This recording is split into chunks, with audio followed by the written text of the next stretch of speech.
నిన్న ఈటెల రాజేంద్ర గారు మాట్లాడుతున్నారు. నా జీడిమెట్ల, నా మారుతి నగరు, నా రామాంతాపూరు. ఈటెల రాజేంద్ర గారు, మీ రామాంతాపూరు, మీ జీడిమెట్ల, నీ మారుతి నగరు నిన్నొచ్చావు. 10 నెలల క్రితం నువ్వు ఎంపీ అయ్యావు. అంతకుముందు అదే ప్రాంతానికి 5 సంవత్సరాలు ఇదే ముఖ్యమంత్రి గారు, మా ముఖ్యమంత్రి రేవంత్ రెడ్డి గారు పార్లమెంట్ సభ్యుడిగా ప్రాతినిధ్యం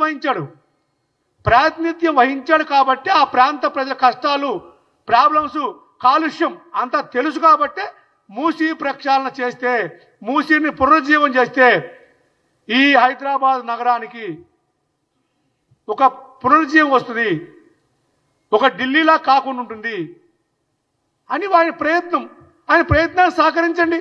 ప్రధాన ప్రతిపక్ష పార్టీగా మీరు ఎటువంటి టీఆర్ఎస్ మీరు ఒకటే కాబట్టి మీరు సూచనలు ఇవ్వండి, సలహాలు ఇవ్వండి, డిపిఆర్ వచ్చేదాకా ఓపిక పట్టండి. అయినా కిషన్ రెడ్డి గారు, మీరు అంబర్పేటకి ఇన్ని సంవత్సరాల నుంచి ప్రాతినిధ్యం వహిస్తున్నారు. మీకు ఆనుకొనే మూసినది ఉంది. ఇన్ని రోజుల నుంచి మీ మనసులో కానీ మీకు ఒక్కసారన్నా మీ కళ్ళ కనపడలేదా? ఒక్కసారన్నా ఈ మూసి ప్రక్షాళన చేయాలని మీరు అనుకున్నారా? మీరు మాట్లాడితే భాగ్యలక్ష్మి టెంపుల్, రాముడు, మతము తప్ప ఇంకో మాట్లాడరు. మీరు ఏ రోజన్నా భాగ్యలక్ష్మి టెంపుల్ అన్నిసార్లు పోయి దండాలు పెడుతున్నారు, ప్రమాణాలు చేస్తున్నారు, పెద్దోడు అక్కడ తడిబట్టలు నిలబడతా ఉంటారు.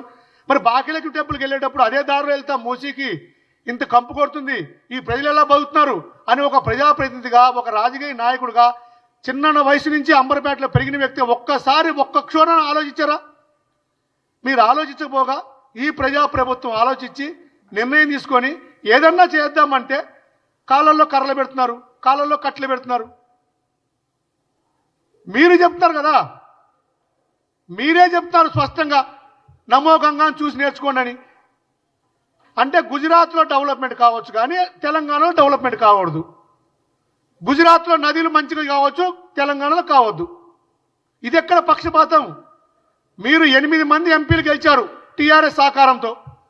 టీఆర్ఎస్, బీఆర్ఎస్, బీజేపీ ఒకటే. మీరు ఏం చేస్తారు చెప్పండి? మీ దగ్గరే ఉంది కదా. చేవెళ్ల పార్లమెంటు స్టార్ట్ అయింది మీ పార్లమెంట్ సభ్యుడే, మల్కాజ్గిరి పార్లమెంట్ సభ్యుడు మీ పార్లమెంట్ సభ్యుడే, సికింద్రాబాద్ పార్లమెంట్ సభ్యుడు మీరే.